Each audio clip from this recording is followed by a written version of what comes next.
Okay, so in this video, we're going to look at scatter plots, which is a different type of statistics. So last week we looked at a lot of central tendencies and box and whisker plots. So now we're going to look at scatter plots, which tell the relationship between two variables. So for example, if you had time versus distance traveled, I'm going to look at the relationship between the time and the distance.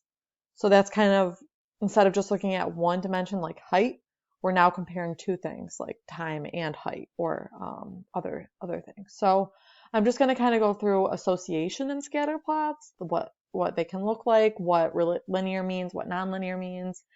And then this is really kind of a prep video into what you're going to do, what really the meat and potatoes is of statistics and algebra. So next video, you're going to talk about regression and just kind of how to use your calculator in that way. I'm not going to use a calculator in this video. I'm just going to kind of talk about vocabulary and meaning. So in scatter plots, that might look like something like this. You're going to, if a scatter plot has a relationship, that means it has some sort of pattern, whether it be linear or nonlinear. A linear relationship is a scatter plot that forms a relatively straight line. So if you look, these two on the top here are most like a linear relationship. So these two on top here. And then non-linear relationships are scatter plots that might form a curve. So that would be like this one. Or it also might form an exponential curve like this. So you might have dots that look in the form of like an exponential curve like that, kind of what we studied before.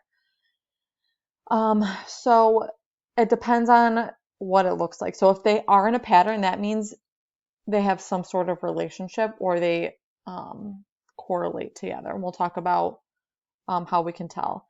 Something might not have a relationship at all. That would be something that looks like this, where the points are just spread all over the place. There's no pattern. We can't really assume meaning from that. So that would just be no relationship type pattern. Okay, so a strong correlation are when points are really, really close together. So if I had a graph that looked like this, a strong linear correlation is going to be points that are like super close together that almost form a perfect straight line. Okay, and correlation really only has to do with linear and nonlinear. So if you have a strong correlation, it means you have a linear scatter plot. It looks like a line. Okay, so that would be a strong correlation. A weak correlation are when the points are far apart. So maybe they still represent a line, but the points are just farther apart here. Okay, you can still kind of tell that they go up in kind of a linear pattern. They're just not as straight or not as close together. So this might be a weaker correlation.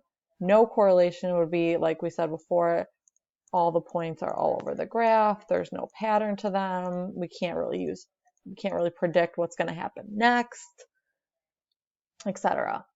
A positive correlation is just like a positive slope. So if your line is going up from left to right, it's positive. If your line is going down from left to right, it's negative. So positive would look like this, and negative would look like this. It's going down from left to right. So that would be a negative slope here. An outlier is a point that doesn't follow the pattern of the rest of the data. So if you look at these graphs I have here, most of the points are linear and they go in a straight line. I would say probably this is a weaker correlation because the points are not as close to the line. But this would be the outlier because it's the one point that doesn't really match the rest of the data. And so I would still assume that this scatter plot is linear, even though that outlier is there, because most of the data, so this is just an extreme case that doesn't follow. And same with this one. Most of the data is going in a linear negative direction. However, this one point. So we can still consider this linear even though there's an outlier. So you just need to know what it means. You need to be able to identify an outlier, but you can still consider this to be linear, both of these to be linear.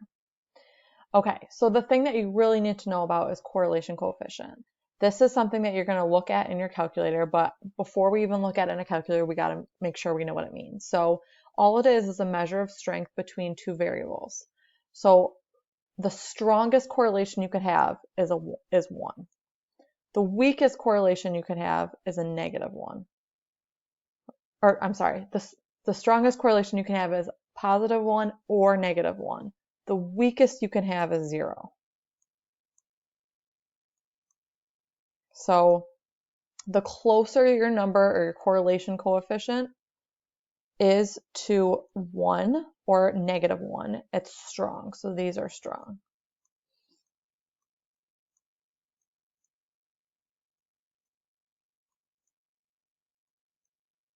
Okay, so those are strong, this is weak. So for example, if I said, and this is your calculator, well, this is called the R value. So if you have a correlation coefficient of 0.98, that's really, really, really close to 1. So that would be a strong correlation. That means your lines are really, really close to forming a perfect straight line. If I had something like maybe 0.4, that's probably a weak correlation because it's 0.4 is really closer to 0 than it is to 1. So that would be a weak correlation.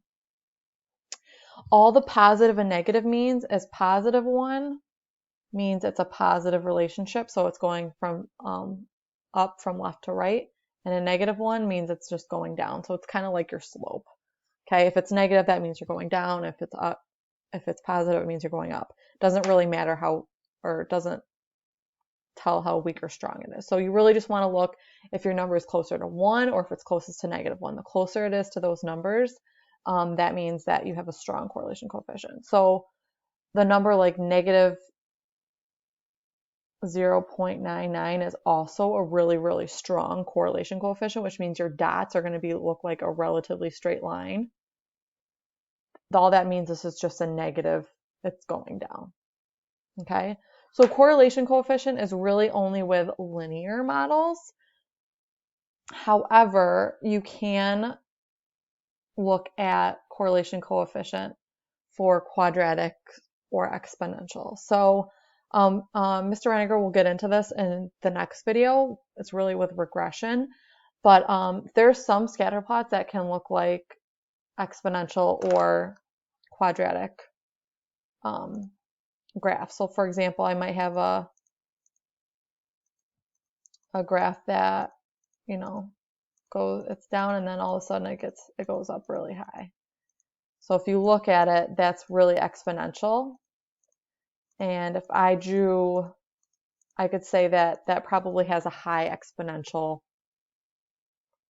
coefficient because it looks more like an exponential than a linear. That's okay. So you're going to look at kind of what the best fit is. Is it a line? Is it an exponential graph? Or is it a quadratic graph?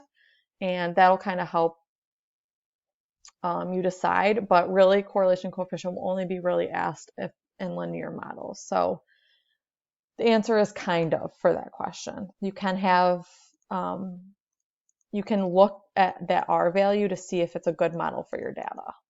And like I said, Mr. R will get into that in the next video. So all you really need to know is kinda, but anytime you're asked about correlation coefficient specifically, it's going to be asking about a linear model. So what that means is, I'm going to go through just a couple examples that you might come across. So it says, which has a stronger correlation? And this is kind of like one of the practice problems, -0.98 or 0.91. So like I said, a strong correlation coefficient is when you have -1 or 1.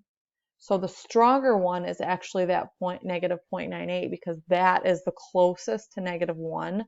This isn't as close to 1. So I would say that -0.98 is a stronger correlation coefficient. That just means your dots are close together and they look like a line going downwards versus a line that's increasing. Okay, and then the next thing I want to talk about, if a scatter plot has a correlation coefficient of -1, what might the graph look like? So that would be like, so I know if it's a -1, this is really strong, which means my points are really, really close together. So if I drew a graph like this, so you're going to have to identify what a graph might look like. I know it's going to be almost in a perfect straight line, and because it's negative, I know it's going down. So I know that's not perfect, but I know that the dots would be super, super close to that line. and they'd be almost forming a perfect straight line. So I would say that is what it might look like. It's not going to look like any sort of positive association. It's not going to look like this because it's a negative correlation coefficient. And it's not going to be weak. It's not going to have points that are spread apart. It wouldn't look like this because -1 means it's very, very strong. So this would be the best model for a correlation coefficient of -1. So all you need to do in this lesson is know what a strong correlation coefficient is and just kind of the association of a scatter plot. So it's going to ask you about linear versus nonlinear. So these would be examples of linear. This would be example of nonlinear. This would be example of no association whatsoever. You just need to know what weak correlation looks like, which might be something like this. Strong correlation might be something like this. And then no correlation would be something like this. So these are just kind of vocabulary and meaning. And what I'll do is I'll print this as a PDF version and attach it to that folder. Thanks for watching.